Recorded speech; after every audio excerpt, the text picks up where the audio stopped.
स्वागत है आपका साइंस के इस बैच में। आइए स्टार्ट करते हैं। जैसे कि आपको पहले से जानकारी है, आज का जो टॉपिक है वो क्या है, क्रोमेटिन जाल। वैसे हम इस टॉपिक को पहले से ही स्टार्ट कर चुके हैं। टॉपिक क्या है, मूल टॉपिक है केंद्रक। और केंद्रक के अंतर्गत हमने क्या क्या अध्ययन कर लिया था कि केंद्रक में क्या करना है। केंद्रक में हमें चार चीज़ों को देखना है। सबसे पहले केंद्रक कला, ठीक है, केंद्रक द्रव्य, क्रोमेटिन धागे और केंद्रिका। तो इसमें केंद्रक जो होता है आपको बता चुके हैं, केंद्रक को कोशिका क्या कहते हैं, डायरेक्टर कहते हैं। केंद्रक कोशिका का क्या है, डायरेक्टर। इसके विषय में बात हुई थी, क्योंकि डायरेक्ट और इनडायरेक्ट हमारे कोशिका के सारे कंपोनेंट्स किसके द्वारा आदेशित होते हैं, केंद्रक के द्वारा आदेशित होते हैं। ये डायग्राम किसका बना हुआ है, ये डायग्राम केंद्रक का बना हुआ है। किसका, केंद्रक का। और केंद्रक के अंतर्गत हमें कितनी चीज़ों का अध्ययन करना है, वो चार चीज़ों का अध्ययन करना है। वो पहली चीज़ क्या है, केंद्रक कला है। पहली क्या है, केंद्रक कला है। दूसरा क्या है, केंद्रक द्रव्य है। तीसरा क्या है, क्रोमेटिन धागे है। और चौथा क्या है, केंद्रिका है। ठीक है, देखिए केंद्रक कला में पढ़ने के लिए कुछ नहीं है। केंद्रक कला तो बस क्या है, केंद्रक कला जो कोशिका द्रव्य होता है, कोशिका द्रव्य से इसको अंदर के कंपोनेंट को अलग करती है, तो वो क्या है, केंद्रक कला है। केंद्रक द्रव्य एक लिक्विड पोर्शन है, जिसके अंदर क्रोमेटिन जाल और क्या है, केंद्रिका है। तो सबसे पहला जो टॉपिक आता है वो क्रोमेटिन धागे आता है। उसके बाद हम केंद्रिका को भी अच्छे प्रकार से पढ़ेंगे। देखिए क्रोमेटिन धागे, जो क्रोमेटिन धागे होता है, जो कोशिका विभाजन है, कोशिका विभाजन जब होता है, कोशिका विभाजन, तो कोशिका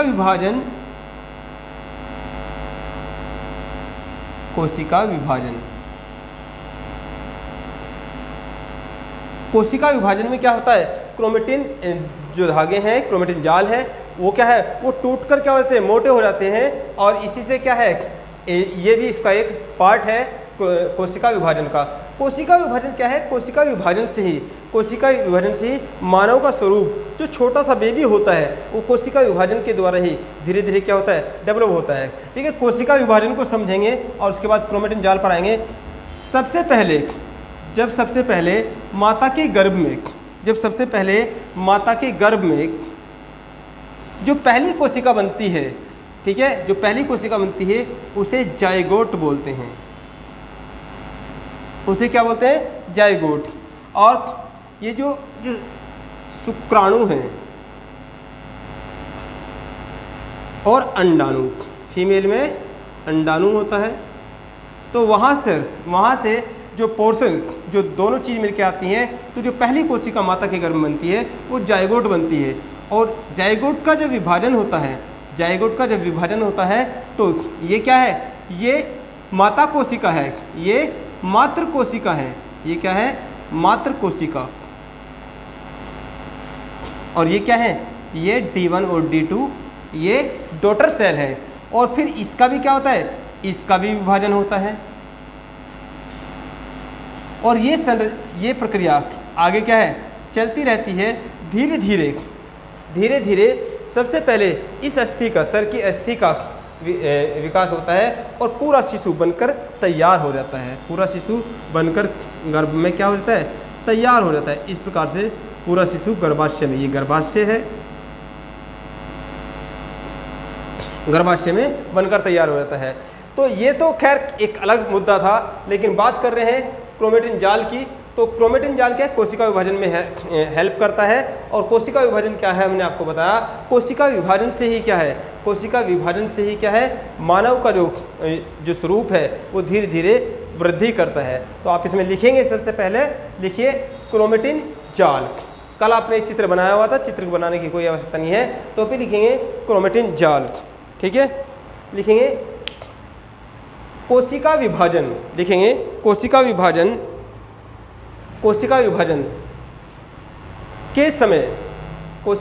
के समय ये हेल्प करता है, सहायता करता है। अब अंडरलाइन करेंगे कोशिका विभाजन, और कोशिका विभाजन के बाद ये डायग्राम आप बना लेंगे जल्दी से।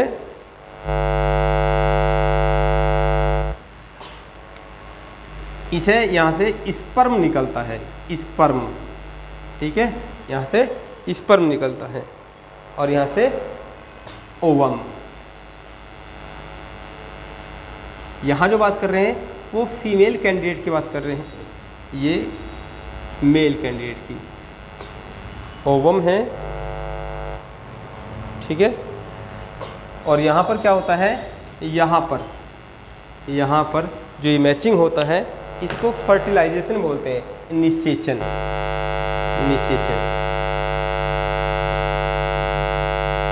फर्टिलाइजेशन।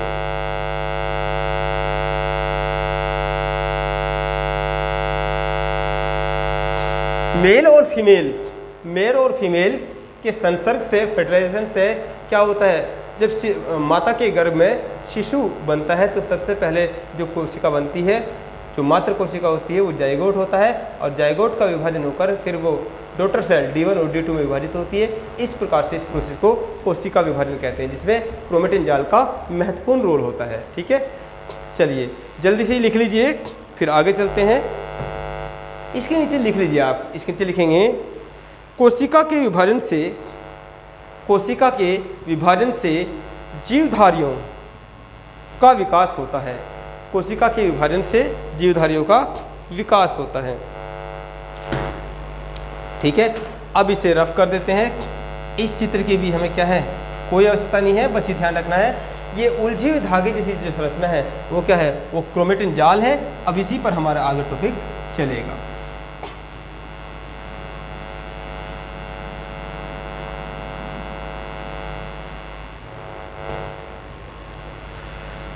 देखिए क्रोमेटिन जाल तो कोशिका विभाजन में क्या है, ये विभाजन के पश्चात जब इसमें विभाजन होता है,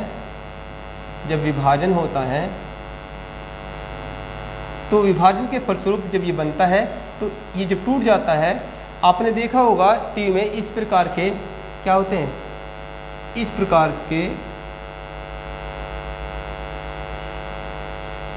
प्रकार की संरचना टीवी में कई बार देखी होगी।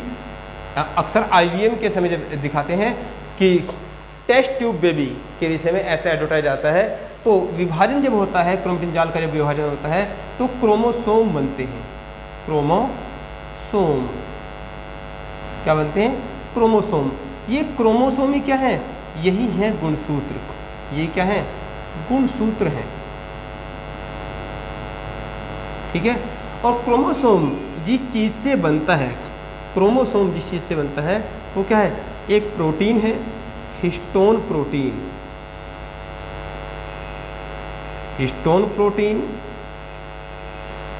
और क्या है, DNA। और गुणसूत्रों की संख्या कितनी होती है, 46 होती है। इस पर चर्चा आगे करेंगे। 46 होती है। और पेयरिंग में क्या होता है, 23 जोड़ी।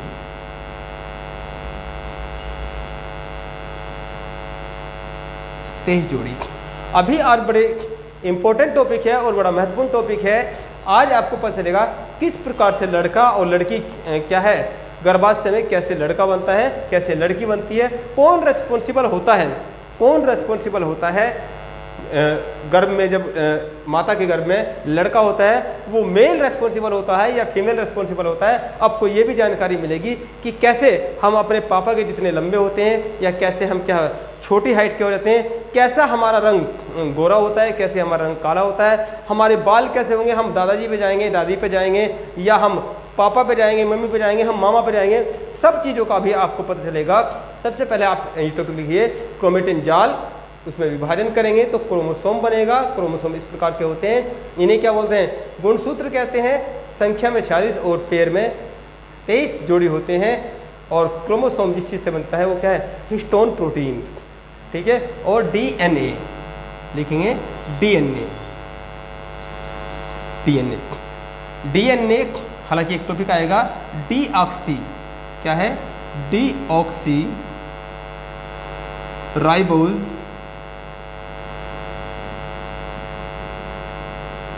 न्यूक्लिक अम्ल है। वैसे न्यूक्लिक अम्ल जो दो होते हैं, DNA और RNA, इस पर चर्चा करेंगे, ये अलग टॉपिक बनेगा। ठीक है, तो कभी भी आपसे क्वेश्चन आए क्रोमोसोम में कौन सा प्रोटीन पाया जाता है, तो हिस्टोन प्रोटीन पाया जाता है। कौन सा, हिस्टोन प्रोटीन पाया जाता है। ठीक है, और जो क्रोमोसोम होता है, जो क्रोमोसोम होता है, तो जीवों में जो आनुवंशिकता के गुण जाते हैं, तो इसमें लिखेंगे आप हल्का सा, यहाँ पर क्रोमोसोम को लिखेंगे आनुवंशिकता, आनुवंशिकता, वांशिकता को जीवों में पहुंचाने वाला।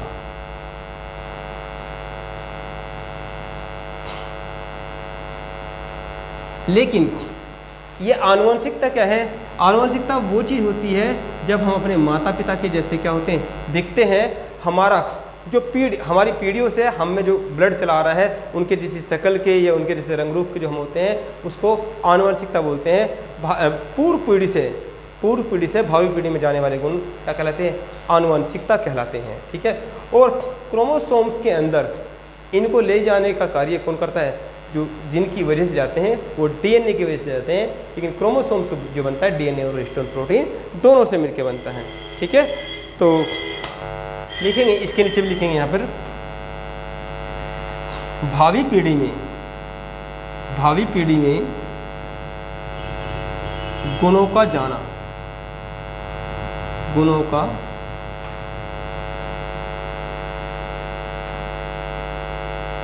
जाना किसकी वजह से होता है? डीएनए की वजह से होता है। अर्थात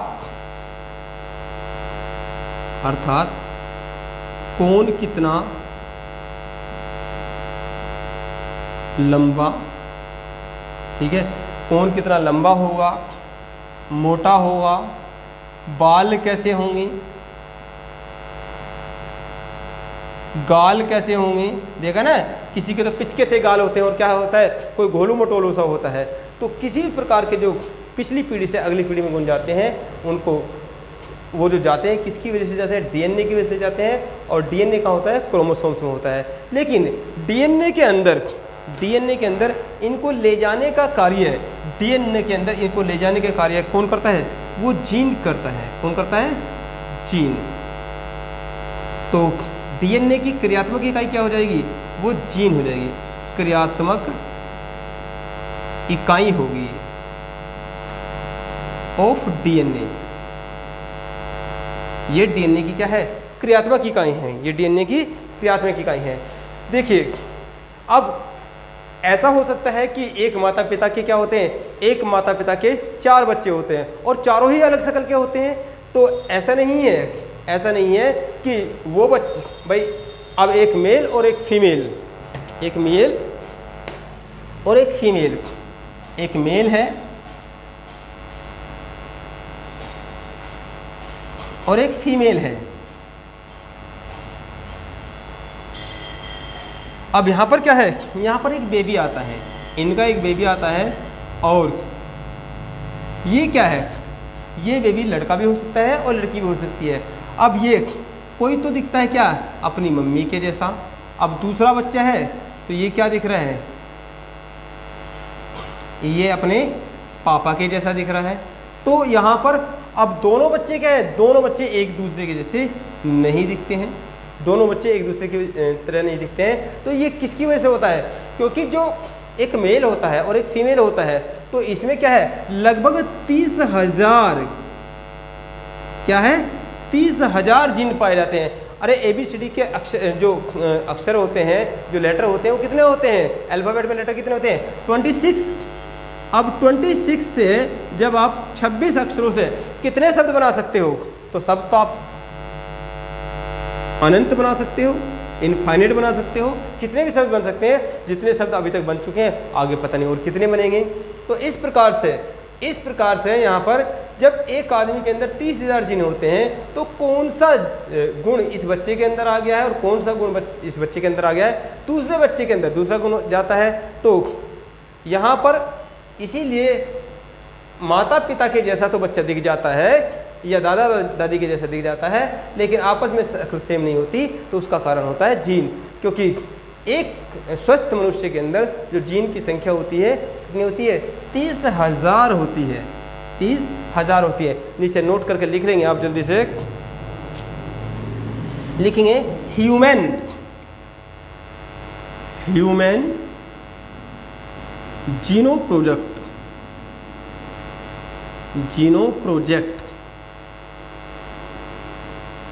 ह्यूमन जीनो प्रोजेक्ट नोट करके लिखेंगे के अनुसार स्वस्थ मनुष्य में लगभग 30,000 जीन पाए जाते हैं। ठीक है, लगभग 30,000 जीन पाए जाते हैं। ठीक है, तो ये तो रही इस विषय में बातें कि भावी पीढ़ी में जो गुण जाते हैं किसकी वजह से जाते हैं, वो डीएनए की वजह से जाते हैं और उन्हें ले जाने का कार्य कौन करता है, वो जीन करता है। ठीक है, अब बात करते हैं जो 46 गुणसूत्र होते हैं, जो 23 जोड़ी होते हैं, उनका क्या मामला है, तो वो क्या कार्य करते हैं। तो वापस आते हैं इसी टॉपिक के ऊपर।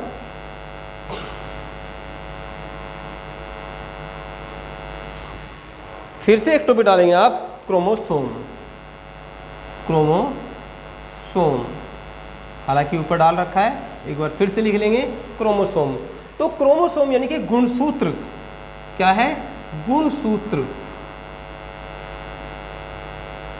तो गुणसूत्र कितने होते हैं, वो होते हैं कितने, आपने पहले देखा है 46, या ये संख्या में है, और पेयर में कितने होते हैं, जोड़ी में 23 जोड़ी होते हैं।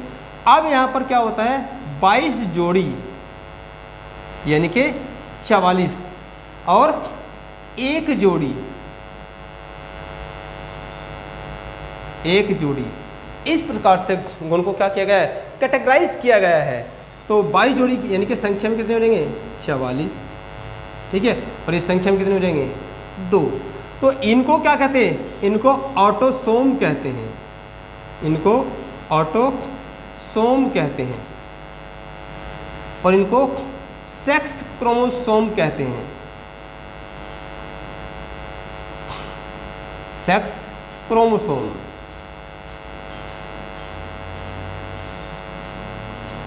सेक्स क्रोमोसोम क्या कहते हैं, सेक्स क्रोमोसोम कहते हैं। अरे इन्हें भी आप क्या है, ऑटो क्रोमोसोम कह सकते हैं। क्रोमोसोम ही क्या है, गुणसूत्र है। तो ये सेक्स क्रोमोसोम है, और ये क्या है, ये ऑटोसोम के नाम से जाने जाते हैं।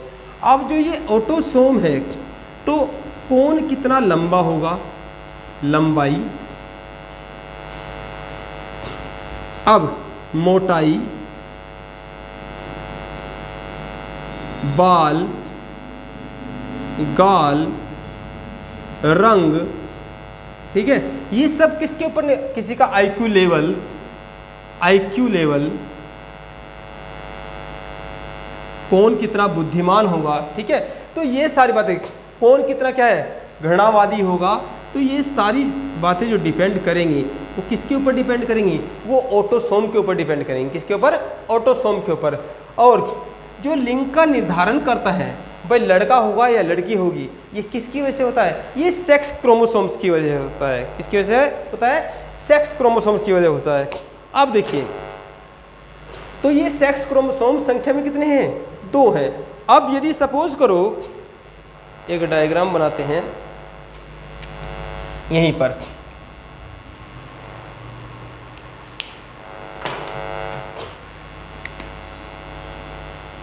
अब ये क्या है, ये मेल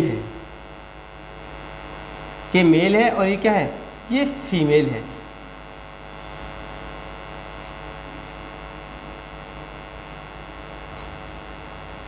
ठीक है, अब दोनों को क्या होती है, दोनों की शादी होती है, दोनों का फर्टिलाइजेशन होता है, निषेचन क्रिया होती है, और उसके बाद एक बेबी होता है। हम इसको क्या बोल रहे हैं, बेबी बोल रहे हैं। ठीक है, हम इसको ना लड़का बोल रहे हैं ना लड़की बोल रहे हैं। तो कुदरत ने जो अंदर से स्ट्रक्चर दिया है, तो बेबी को उत्पन्न करने का स्ट्रक्चर किसके पास दिया है, वो फीमेल के पास दिया है। किसके पास, फीमेल के पास।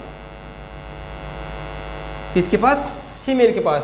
अभी तक हमने इसको लड़की नहीं बनाया है, इसके बाल नहीं बनाए हैं लंबे लंबे। ठीक है, तो अब ये जो, यदि ये लड़का है, जब फर्टिलाइजेशन होगा, निषेचन क्रिया होगी, तो जब गुणसूत्र ट्रांसफर हो रहे होंगे, तो ये तो ट्रांसफर हो गया है कि क्या लंबाई, कितना लंबा होगा ये बच्चा, कितना मोटा होगा, उसके बाल कैसे होंगे, उसके गाल कैसे होंगे, उसका रंग कैसे होगा, उसकी बुद्धि कैसे होगी, ये बात तो निर्भर होगी है। अब ये लड़का होगा या लड़की होगी, तो क्या होता है, जब सारे गुण ट्रांसफर हो चुके होते हैं और एक सेक्स वाला जो गुणसूत्र होता है वो ट्रांसफर होने वाला होता है। तो जैसे यहाँ से अब ये कितने संख्या में 2 हैं, ये 2 हैं, तो ये क्या है, जो मेल होता है, जो मेल होता है तो उसके अंदर जो पुरुष होता है उसके अंदर क्या है, उसके अंदर जो गुणसूत्र हैं वो x और y है। ठीक है, तो क्या है, वो मेल कंप्लीट हो गया है, और फीमेल के अंदर क्या है, वो x है। तो 2 ही तो गुणसूत्र है, एक XY है, एक XX है। तो जब ये फर्टिलाइजेशन करते हैं, निषेचन क्रिया करते हैं और बेबी बन रहा होता है गर्भाशय में, तो उस समय एक गुणसूत्र तो क्या हो जाएगा, एक गुणसूत्र तो इसका आ जाएगा। अब कितने हो चुके हैं, 44 से कितने हो गए, 45। अब आना है एक 46वें नंबर का, क्या आना है, ये तो 45वें नंबर का चला गया, ये 45वें नंबर का चला गया, किसकी तरफ से, मेल की तरफ से, और ये 46वें नंबर का आ गया किसका, फीमेल की तरफ से। तो जो 46वें नंबर का आया है, जब यहाँ महिला के पास में वो है ही XX, तो महिला दे क्या सकती है, महिला X ही दे सकती है, तो वो क्या आएगा, X आएगा। अब यदि पुरुष के पास क्या है, X और Y है, पुरुष ने यदि क्या दे दिया है, X दे दिया है, तो ये क्या हो जाएगी, ये लड़की हो जाएगी, क्या हो जाएगी, लड़की हो जाएगी। लेकिन यदि यहाँ से यदि पुरुष ने Y दे दिया है, क्या दे दिया है, Y दे दिया है, और क्या है, महिला ने X दे दिया है, तो ये क्या हो जाएगा, लड़का हो जाएगा। बात समझ में आई, ये क्या हो जाएगा, लड़का हो जाएगा। तो बताइए रेस्पॉन्सिबल कौन है, यदि लड़का होने के लिए या लड़की होने के लिए रेस्पॉन्सिबल क्या, वो चीज, वो गुणसूत्र तो केवल और केवल किसके पास है, पुरुष के पास है। किसके पास है, पुरुष के पास है। भाई ये जो गुणसूत्र है ये किसका है, ये मेल के पास है, ये पुरुष के पास है, ये पुरुष के पास है, और ये महिला के पास है। तो महिला के पास तो है ही क्या, जो गुणसूत्र है कितने हैं, वो XX ही है, जो 45 और 46 नंबर का है। ये क्या है, ये 45 नंबर का है महिला का, और ये क्या है, 46 नंबर का है। और पुरुष का जो गुणसूत्र है ये क्या है, ये 45 नंबर का है, और क्या है, ये 46 नंबर का है। ठीक है, तो उसने क्या दिया है, यदि वो दे देगा क्या, ये X दे देगा तो लड़की हो जाएगी, और ये Y दे देगा तो लड़का हो जाएगा। यदि वो 45वें नंबर का भी देती है, 46वें नंबर का भी देती है, तो वो तो X ही देगी, तो उसके पास तो क्या है। इसलिए रेस्पॉन्सिबल कौन है, रेस्पॉन्सिबल कौन है, लड़का या लड़की होने के लिए कौन, हमेशा हमेशा पुरुष है। तो कभी भी यदि आपके आसपास, आपके मोहल्ले में, आपके परिवार में चर्चा चल रही हो, तो पढ़ाई का क्या है, पढ़ाई का यही तो बुद्धिमत्ता है, यही तो नॉलेज देता है। तो कभी भी किसी महिला को क्या है, घर से बाहर नहीं निकालना है। अक्सर ऐसा कई बार होता है कि जब लड़की की शादी हो जाती है, तो जब उसके लड़के होते रहते हैं, तो लोग क्या करते हैं, लोग दवाई खाते रहते हैं, अरे लड़का होने की दवाई, लड़का होने की, अरे दवाई थोड़ी मिलती है कहीं, वो तो केवल क्या गुणसूत्र है, और वो गुणसूत्र वाला प्रोसेस वो कुदरती है, वो कुदरती है। ऐसा कभी फिक्स नहीं हुआ है, अभी ऐसी जानकारी नहीं मिली है कि वो X गुणसूत्र जाएगा फर्टिलाइजेशन के समय या Y गुणसूत्र जाएगा।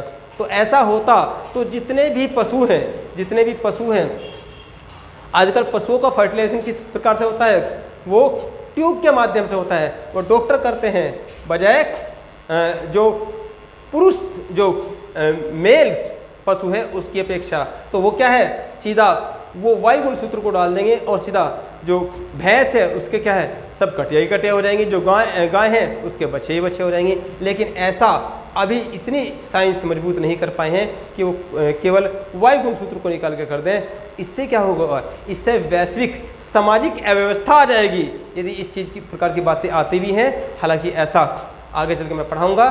चीन ने इस विषय में थोड़ा सा कदम उठाया है, लेकिन वो उसकी भी क्या है, वैश्विक दृष्टि से अवहेलना की गई है। तो फिलहाल लड़का और लड़की होने के लिए रेस्पॉन्सिबल कौन है, वो पुरुष है। तो लिख लीजिए, नीचे लिखेंगे। ये सारा स्ट्रक्चर बन गया आपका, जल्दी से नहीं बना है तो बना लीजिए।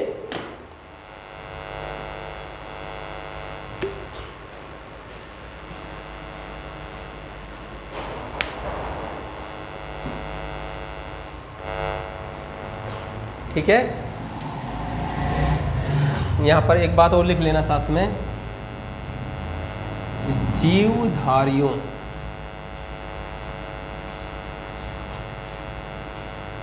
में, बस ये तो लिख ही रखा है ऊपर, गुणसूत्र। तो जीवधारियों में गुणसूत्र कितने होते हैं? वो 46 होते हैं। ठीक है, 22 जोड़ी को ऑटोसोम कहते हैं। ये ऑटोसोम ही व्यक्ति के सेक्स वाले पॉइंट को छोड़कर, यानी कि वो फीमेल है या मेल है, उस वाले पॉइंट को छोड़कर बाकी सब चीज़ें जो निर्भर करती हैं वो ऑटोसोम गुणसूत्र के ऊपर निर्भर करती हैं। संख्या में ये 22 जोड़ी 44 होते हैं, ये सारी चीज़ लिख लीजिए। और सेक्स क्रोमोसोम लिंग का निर्धारण करता है।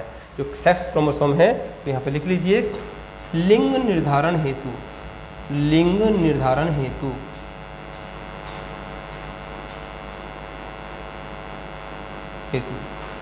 ठीक है।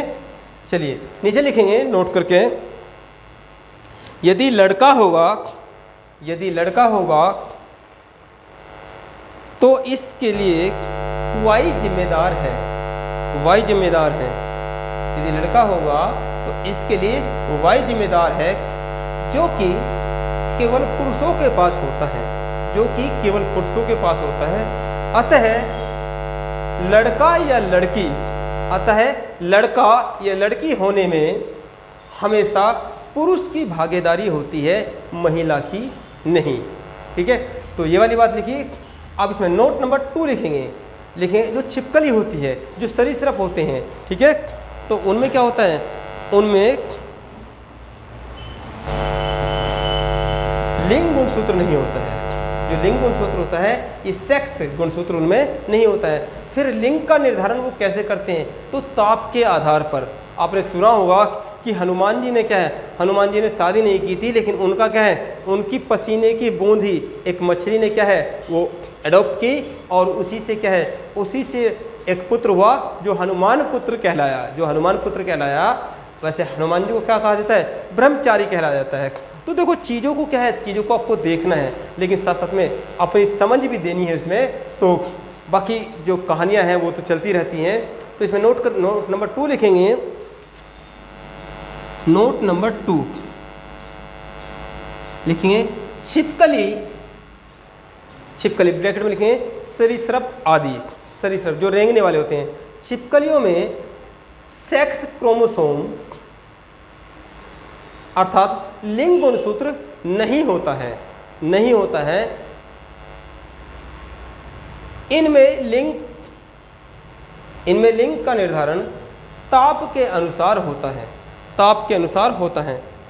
ठीक है, तो जिस समय विशेष मौसम आता है, पर्यावरण में कंडीशन आती है, तो उस समय क्या होता है, इनमें लिंग का निर्धारण होता है, और तभी क्या होता है, तभी उनकी प्रजाति आगे बढ़ती है। तो ठीक है, आज का लेक्चर यहीं पर समाप्त करते हैं। और कोई समस्या हो तो आप हमें कॉल कर लेना, नंबर डिस्क्रिप्शन में भी दिया हुआ है और नंबर मैंने यहाँ भी लिख दिया है।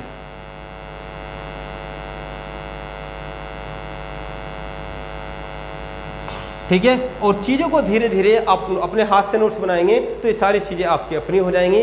कभी भी नोट्स दूसरे के ऊपर डिपेंड नहीं करना है, PDF का यूज़ नहीं करना है। ठीक है, लेक्चर ओवर, धन्यवाद।